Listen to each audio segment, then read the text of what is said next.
Halo Sobat PPATK, jumpa lagi di Jumatan, Jumpa PPATK Pekanan. Bersama saya M. Natsir Kongah. Sobat PPATK, ini ahlinya ini ya, untuk aset kripto.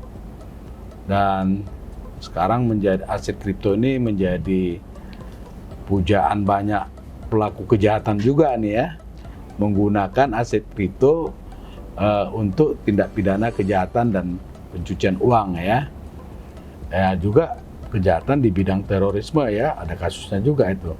Dan Sobat PPATK, ini perputaran uang dalam bentuk aset kripto itu juga cukup besar ya. Data OCG menyebutkan 100 triliun lebih ya di tahun 2023 saja ya.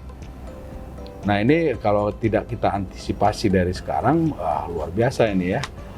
Para pelaku kejahatan menggunakan aset kripto untuk kejahatannya.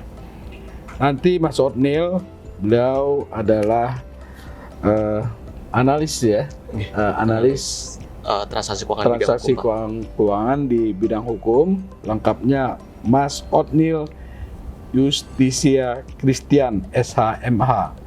Dan sertifikatnya juga ada itu ya, CRMO ya, Sertifikat Risk Management Officer ya.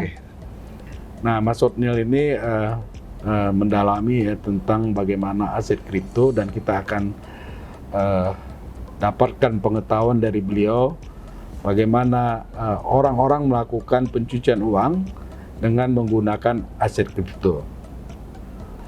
Saya dengar Mas Otnil ya, bukan saya dengar ya, sudah diputuskan oleh pengadilan bahwa Indra Kents ya, Crazy Rich yang kemarin banyak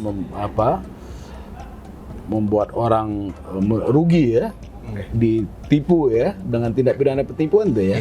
Kaitannya dengan kasus binary option yang melibatkan Indra Kents, Pak. Indra Kents ya, itu juga menggunakan aset kripto. Ini bisa diceritakan nih Mas Otnil ke Sobat PPATK, seperti apa aset kripto digunakan untuk tindak pidana pencucian uang? Oke. Jadi mungkin pertama kaitannya dengan aset kripto sendiri, Bang View. Jadi secara garis besar sebenarnya di aset kripto itu sendiri ada dua skema transaksi yang bisa dilakukan oleh seseorang untuk menempatkan dananya di aset kripto. Yang pertama adalah yang dia bersifat centralized exchange, jadi menggunakan media wallet yang bersifat hosted, Pak. Jadi bersifat custodial yang dikelola oleh exchanger, dan di mana ketika si pengguna aset kripto ini menggunakan ya aset kripto ini menempatkan dari bentuk fiat ke dalam bentuk rupiah, dia menggunakan sarana pedagang fisik aset kripto tadi. Jadi di pola yang pertama yang bersifat centralized exchange ini ada proses KYC, CDD dan IDD yang dilakukan oleh exchanger. Sedangkan di jenis yang kedua, dengan aturan yang dikeluarkan Bapepti sesuai dengan yang diatur dalam peraturan Bapepti nomor 8 tahun 2021 yang kemudian diperbarui dengan peraturan Bapepti nomor 13 tahun 2022. Jadi ini sudah diregulasi, Pak, dan harus ada deregulasinya. Dan yang kedua ini yang bersifat decentralized. Nah, yang bersifat decentralized exchange inilah yang bisa menjadi potensi, Pak, untuk disalahgunakan sebagai media tindak pidana pencucian uang. Di mana untuk karakteristik yang transaksi yang kedua ini, si pengguna bisa untuk menggunakan aset kripto tanpa harus melalui exchanger, Pak, pedagang fisik aset kripto. Jadi dia bisa untuk kemudian masuk kepada beberapa aplikasi yang memang menyediakan data untuk penggunaan aset kripto tadi, seperti contohnya aplikasi atau web MetaMask, Pak.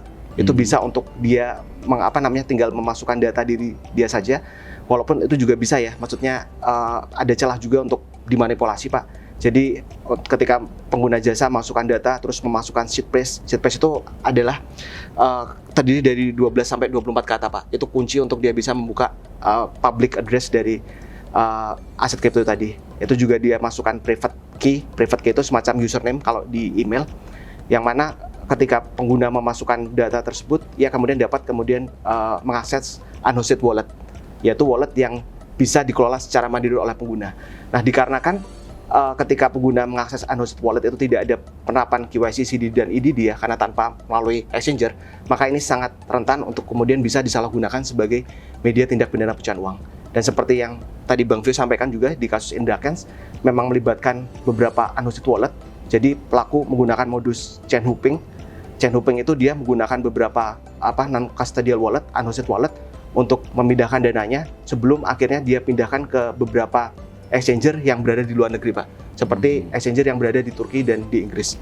Nah, ini kemudian beberapa aset kripto yang kemudian dipindahkan ke beberapa negara tadi, exchanger ini sendiri masih ditelusuri oleh penegak hukum ya. Kalau nggak salah sekitar 50M transaksi yang tadi melibatkan unhosted wallet itu tadi. Nah, itu kan total Indraken itu kan 400 miliar lebih ya, uang yang dia bisa larikan ya gitu. Nah, itu yang dia pakai untuk Bitcoin ataupun e-wallet secara umum itu apa aja? Berapa nilainya? Kalau secara total sekitar 90M kalau tidak salah ya. 90 miliar. Jadi 38M itu sudah dibukukan, sudah dilakukan perampasan ya melalui aset kripto exchanger aset kripto yang ada di Indonesia sudah berhasil dibukukan, dan sisanya sekitar 58M itu dilarikan ke luar negeri termasuk negara Turki dan Inggris tadi. Nah, ini sampai sekarang masih dilakukan upaya penelusuran oleh Abgakum terhadap aset kripto tadi, Pak. Belum dapat tuh ya? Sementara belum, sejauh ini kami mendapat informasi masih dilakukan penelusuran, Pak.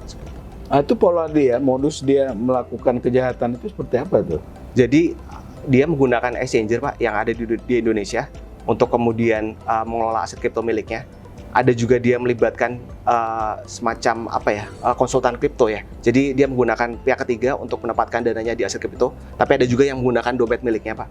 Jadi ada yang memang ditempatkan di wallet sifatnya kustodial milik salah satu exchanger yang ada di Indonesia.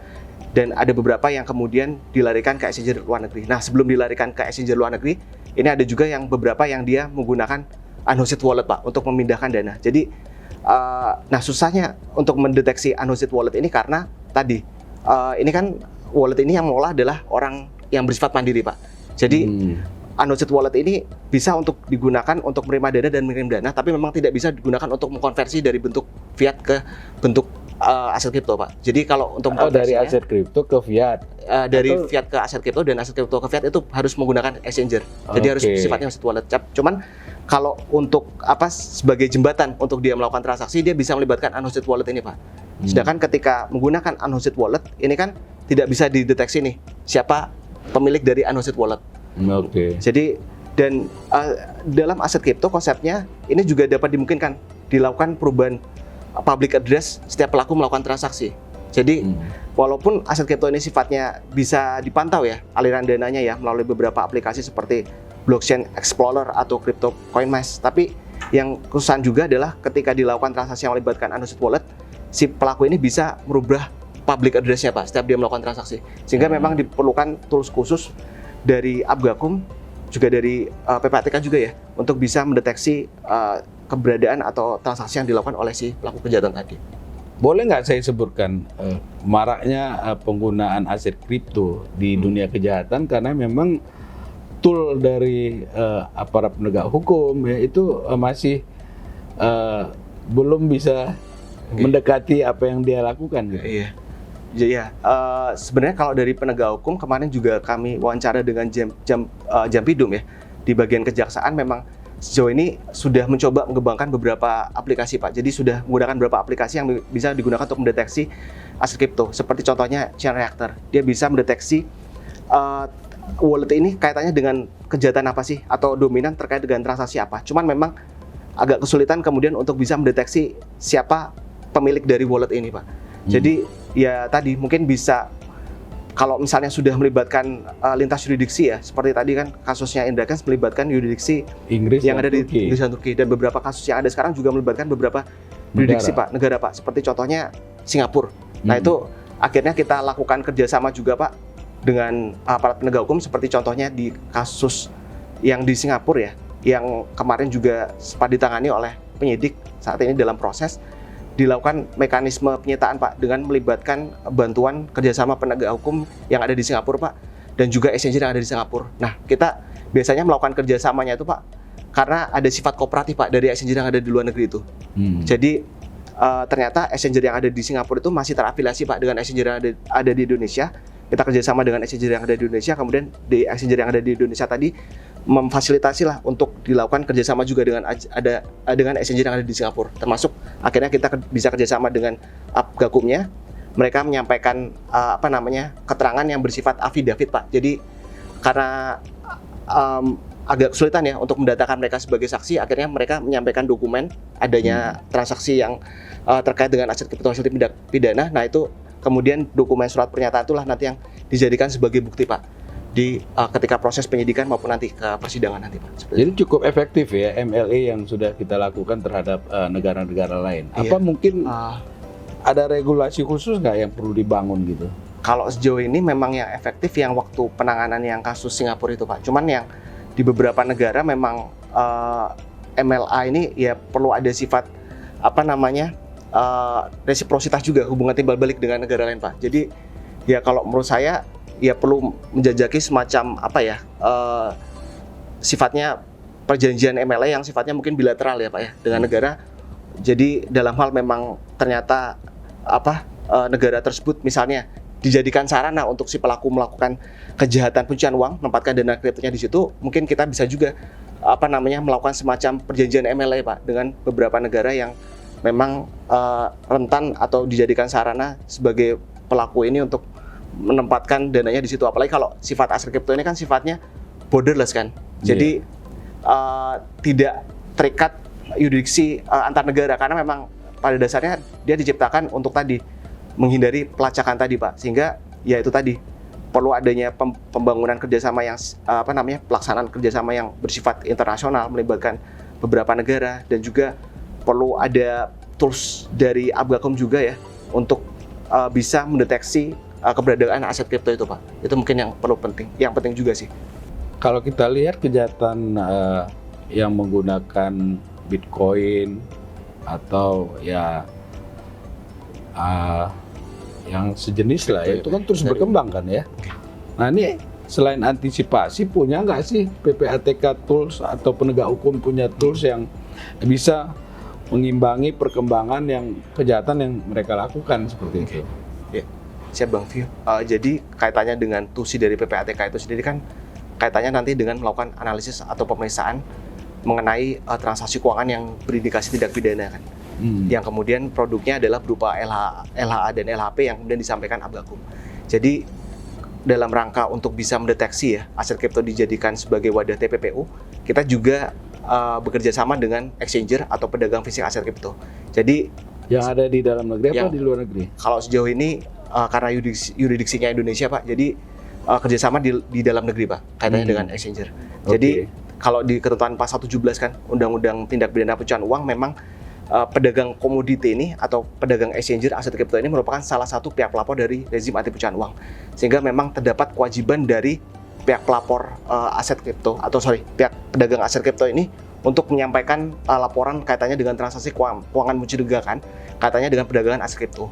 Dan kalau merujuk kepada peraturan Bapepti, Pak, nomor 8 tahun 2021 ya, itu memang sudah terdapat beberapa mekanisme yang dimiliki oleh exchanger untuk bisa harusnya mengetahui terkait dengan pola transaksi keuangan mencurigakan. Makanya di ketentuan pasal 39 peraturan Bapepti nomor 8 tahun 2021, di situ juga ada ketentuan kaitannya dengan know your transaction.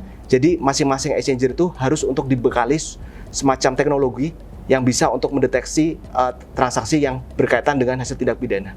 Selain itu juga ada penerapan travel rule, Pak, yang mana untuk nilai aset kripto yang dia senilai 1000 USDT itu wajib 1000 USDT itu maksudnya senilai 1000 US dollar, Pak. Jadi kalau di mata uang rupiah kan sekitar 15 juta rupiah. Itu wajib untuk kemudian si pengirim ini mencantumkan data, baik itu data kaitannya dengan si penerima wallet, kemudian identitas penerima wallet, alamat wallet dari si penerima, sampai alamat dari penerima ini domisilinya di mana. Nah, ini seharusnya wajib untuk diterapkan. Nah, tinggal bagaimana kita bisa mengoptimalisasi pelaporan yang dilakukan oleh exchanger itu, Pak, agar dapat optimal keberadaan atau tugas dari PPATK nantinya untuk bisa mencegah atau mendeteksi agar kripto ini bisa kita ketahui apakah dijadikan sebagai sarana atau tidak sebagai tadi kaitannya dengan tindak pidana pencucian uang maupun tindak pidana pendanaan terorisme, Pak. Jadi exchanger itu juga selain wajib menyampaikan laporan, juga menyampaikan know your customer-nya ya, Memastikan melakukan iya, enhanced due diligence dan lain-lain gitu iya, ya. tadi, prinsip travel rule itu juga Pak, itu Oke. wajib untuk diterapkan. Iya, luar biasa nih, Mas Otnil ya. Lalu kemudian apa yang bisa dilakukan ya oleh penegak hukum ya ketika dia melarikan uangnya ke luar negeri selain MLA yang perlu ditingkatkan misalnya ya. Nah, pertanyaan saya nih Mas Otnil, kenapa Indra Kents memilih Inggris dan Turki? Atau memang ada spesifik ya negara-negara yang memang lebih mudah gitu ketika dia melarikan uangnya ke negara tertentu. Oke. Jadi memang kemarin di beberapa case memang Inggris dan Turki ya Pak ya yang menjadikan jadi sarana bagi Indra Kents untuk menempatkan tindak pidana pencucian uang. Kalau saya melihat memang karena kalau kita lihat dalam regulasi yang ada di Inggris dan kripto itu di Inggris dan Turki maksud saya itu sendiri tidak tidak secara jelas ya meregulasi kaitannya dengan aset kripto tadi. Jadi beda kalau di Indonesia Pak. Kalau di Indonesia kan dia secara jelas telah melarang kripto itu sebagai alat pembayaran. Jadi kedudukan kripto itu hanya sebagai aset. Sedangkan saya melihat di Inggris dan Turki memang pada faktanya seperti di Turki sendiri memang masih longgar nih regulasi yang mengatur terkait dengan aset kripto itu tadi.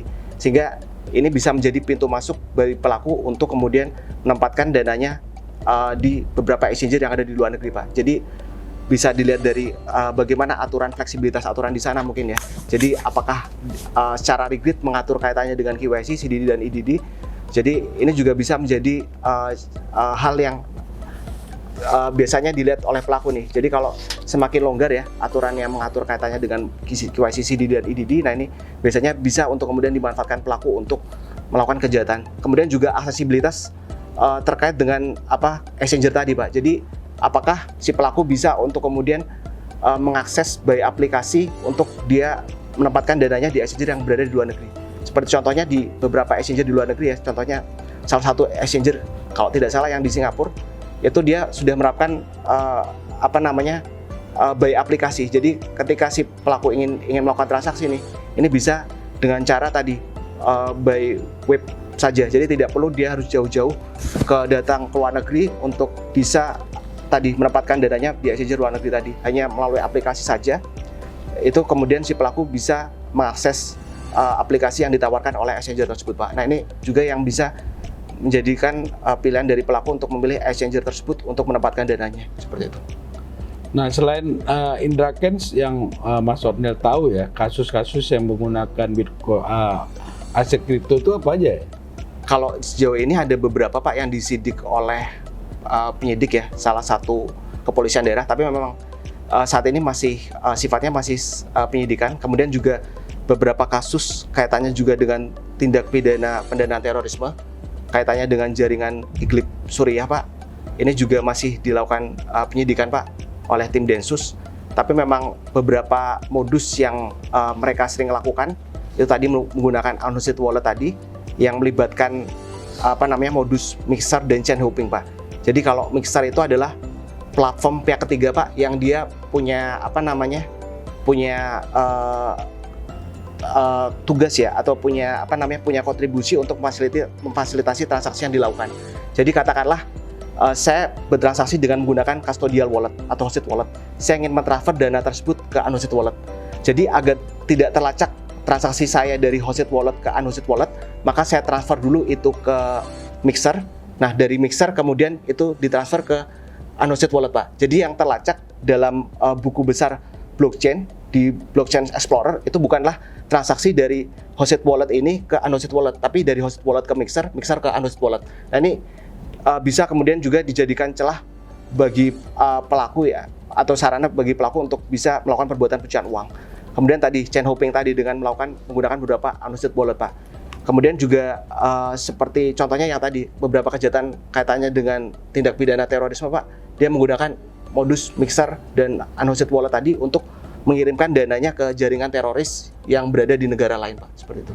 Oke Mas Otnil, nih Sobat PPATK ya, kalau kita lihat tadi apa yang dilakukan Indra Kents itu sepertinya juga menggunakan profesional money laundering ya. Menggunakan Di profesional dalam- laundering juga, Pak.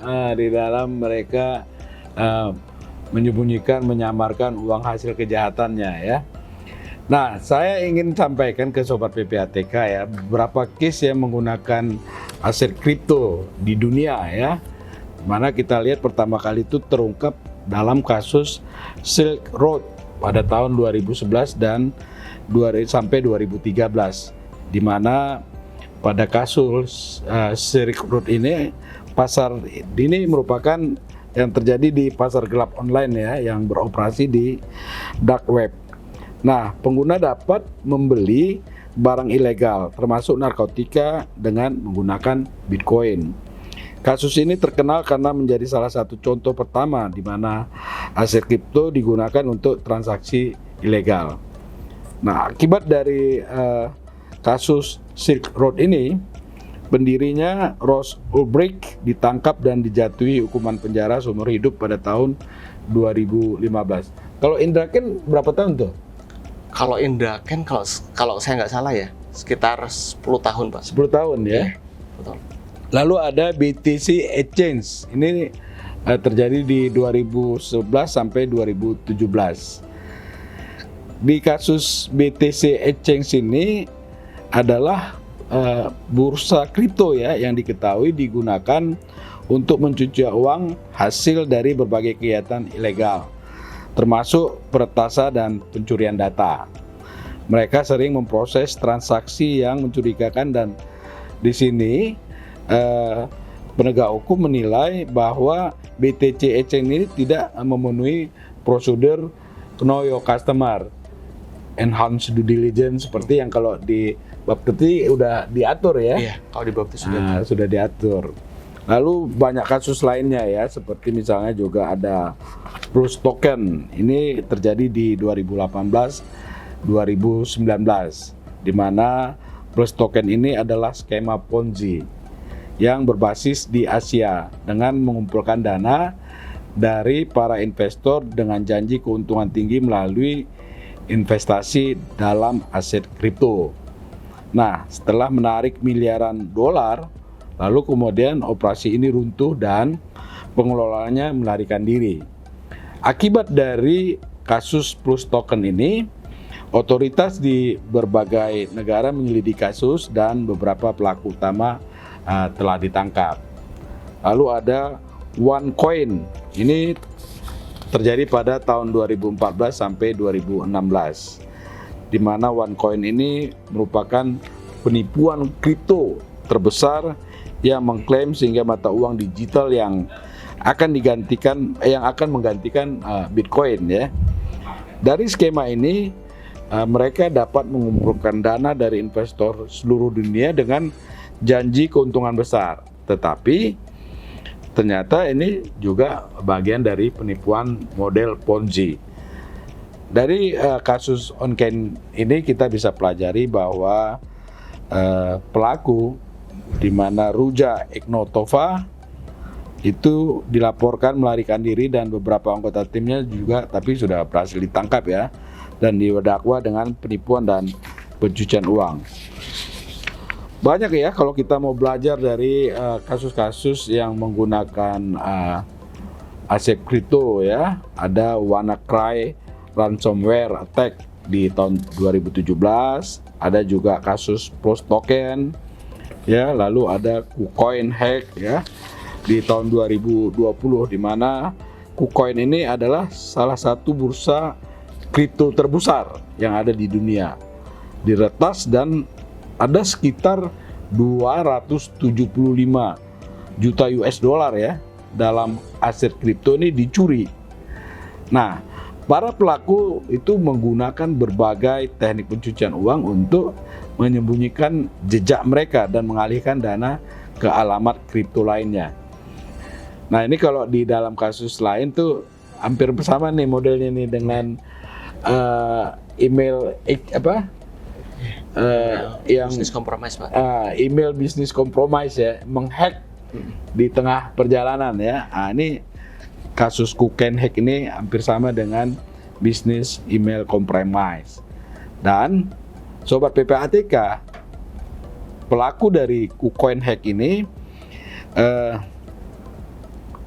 sebagai memang belum terkejar ya, sampai saat ini belum dapat ditangkap ya. Tapi yang jelas tim keamanan bursa itu bekerja sama dengan para penegak hukum sudah berhasil mengidentifikasi dan sebagian menangkap para pelakunya, dan beberapa dana juga sudah berhasil dikembalikan. Jadi memang antara regulasi dan perkembangan kejahatan di bidang Bitcoin ini ya, salah satu mata uangnya ya, atau aset kripto ini terus berkembang nih sobat PPATK. Lalu kemudian nih Mas Ednil, apa antisipasi kita ya untuk bisa mencegah pelaku kejahatan ini beroperasi ya, ataupun melakukan kejahatannya di Indonesia? Baik Bang View. Jadi terkait dengan, kalau menurut saya, strategi yang diperlukan ke depannya Pak, untuk bisa menangani aset kripto ini agar tidak kemudian dijadikan sebagai sarana. Yang pertama, kaitannya dengan regulasi sendiri. Jadi sebenarnya kaitannya dengan regulasi berdasarkan undang-undang yang ada saat ini ya, yang tahun 2023 itu baru kemudian ditetapkan, Undang-Undang Nomor 4 tahun 2023 Pak. Jadi telah mengkategorikan aset kripto ini sebagai bagian dari inovasi teknologi sektor keuangan.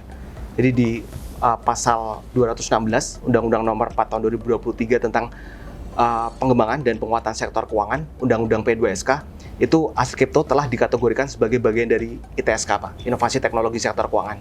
Jadi dengan masuknya aset kripto ini sebagai bagian dari inovasi teknologi sektor keuangan, maka kedepannya akan ada keterlibatan dari OJK juga Pak dalam pengawasan kaitannya dengan aset kripto.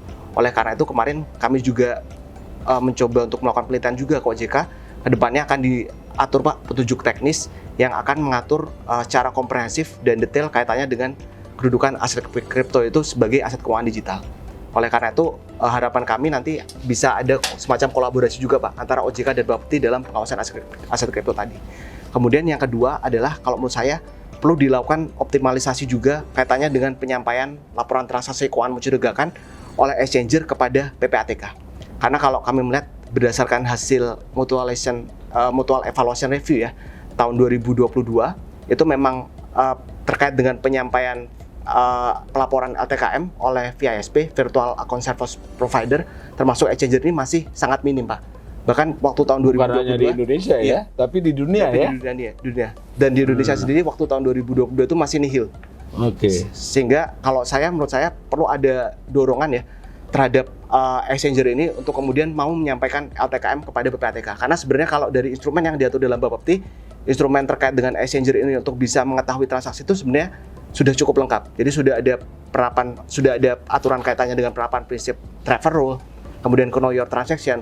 Tinggal mungkin yang perlu ditambahkan Pak, aturan kaitannya dengan indikator transaksi keuangan mencurigakan khusus di bidang kripto. Itu menurut saya juga mungkin perlu ada ke depannya Pak. Karena kan kalau berbicara mengenai kripto, ini kan ekosistem yang berbeda dengan ekosistem jasa keuangan lain kan, seperti perbankan. Kalau di perbankan tuh antara satu negara dan negara lain sudah jelas regulasi yang mengatur. Tapi kalau di kripto ini Mas, antara satu negara dengan negara lain itu berbeda-beda Pak. Sehingga kalau menurut saya ke depannya perlu ada semacam indikator transaksi keuangan mencurigakan yang nanti dapat menjadi acuan bagi exchanger untuk bisa menjadi dasar atau menjadi parameter bagi mereka untuk melaporkan LTKM kepada PPATK. Jadi ini loophole ya, celah juga ya bagi pelaku kejahatan ya untuk menggunakan aset kripto ya. Kripto, Pak. Jadi ya tadi. Nah tentu dalam penyusunan aturan kan memakan waktu ya. Tapi pendekatan secara cepat untuk mencegah mereka itu apa? Kalau pendekatan secara cepat, kalau menurut saya tadi perlu keterlibatan berbagai macam kementerian lembaga Pak. Tidak hanya pengetatan bagi exchanger yang dia sudah berizin Pak, tapi bagi pihak-pihak yang menawarkan jasa trader kripto atau exchanger secara ilegal itu juga perlu diperketat Pak. Makanya itu perlu nanti ada semacam kolaborasi antara Bapepti mungkin dan Kominfo dalam menindak exchanger yang ilegal tadi. Kalau saya melihat sejauh ini sudah dilakukan, tapi memang pendekatannya adalah by web Pak. Jadi misalnya ada trader kripto nih ilegal, kemudian webnya diblokir nih. Menurut saya di take down. Iya, di take down Pak. Menurut saya mungkin perlu ada kerjasama yang lebih holistik ya, yang melibatkan yurisdiksi, mungkin keterlibatan dari kerjasama negara lain, atau mungkin menyuarakan isu-isu ini dalam forum yang bersifat internasional, Pak, sehingga ada semacam perhatian dari berbagai macam kementerian lembaga dan juga negara ya untuk bisa mencegah aset kripto ini tidak disalahgunakan sebagai media tindak pidana pencucian uang dan juga kaitannya dengan media tindak pidana pendanaan terorisme. Itu mungkin. Oke, Mas Otnil, ini kemudian bagaimana ya mekanisme dari penyitaan maksud saya terhadap aset kripto yang ada saat ini? Ini udah ada nggak mekanisme untuk penyitaan itu? Jadi sejauh ini, Pak, dalam praktiknya ini sudah terdapat 2 mekanisme, Pak, untuk melakukan penyitaan terhadap aset kripto itu sendiri. Jadi yang pertama, yang saat ini sudah diatur melalui Pedoman Jaksa Agung nomor 7 tahun 2023 terkait dengan penanganan aset kripto sebagai barang bukti, itu mekanisme penyitaannya adalah dengan cara membuat kontrol crypto wallet. Jadi ketika dilakukan penyitaan aset kripto di wallet milik pelaku kejahatan, aset kripto tersebut kemudian dipindahkan ke wallet milik aparat penegak hukum. Dalam hal ini kontrol crypto wallet milik aparat penegak hukum. Dan itu sudah dipedomani oleh seluruh kejaksaan, di mana dalam hal ini masing-masing kejaksaan negeri itu sudah saat ini tengah membuat kontrol crypto wallet yang dapat digunakan sebagai media untuk menyimpan aset kripto yang berasal dari hasil kejahatan. Dan untuk mekanisme kedua, ini yang kemarin saat penyidikan ini telah diterapkan oleh salah satu aparat penegak hukum ya, penyidik ya, di kepolisian daerah, adalah dengan cara mengkonversi aset kripto tadi ke dalam bentuk fiat currency, Pak, dalam bentuk mata uang rupiah. Jadi ketika dilakukan penanganan hasil kejahatan, aset kripto tadi kemudian dipindahkan ya ke dalam hosted wallet milik salah satu exchanger untuk kemudian dikonversi ke escrow account atau rekening dari aparat penegak hukum, Pak. Dan untuk melakukan konversi ya terhadap dari aset kripto ke dalam bentuk fiat currency itu dari Abgakum untuk menghindari terjadinya gugatan, itu mereka meminta adanya suatu penetapan pengadilan. Jadi di penetapan pengadilan itu disampaikan terdapat adanya konversi dari mata uang dalam bentuk aset kripto ke dalam mata uang rupiah, Pak. Di situ disebutkan nominalnya berapa untuk mencegah adanya kemungkinan gugatan dari pelaku ya, dalam hal misalnya terjadi perubahan atau penurunan harga. Sehingga itu nanti dengan adanya penetapan pengadilan itu bisa menjadi dasar hukum bagi penyidik untuk melakukan penyitaan terhadap aset kripto. Luar biasa, Mas Otnil ya. Banyak sekali informasi yang kita terima ya, Sobat PPATK, pengetahuan terhadap aset kripto. Tapi yang pasti, Sobat PPATK, secanggih apapun ya, seperti kayak tadi kasus Indra Kents menggunakan profesional money laundering, tapi tetap saja PPATK dan penegak hukum lainnya bisa mengejar uang hasil kejahatannya kemanapun ya, Mas Otnil. Jadi, hai para pelaku kejahatan, apapun yang kalian lakukan kita bisa kejar gitu ya. Maka dari itu jangan lakukan kejahatan. Oke Sobat PPATK, kita jumpa lagi di Jumatan. Jumpa PPATK Pekanan. Kalau bersih, kenapa harus risih?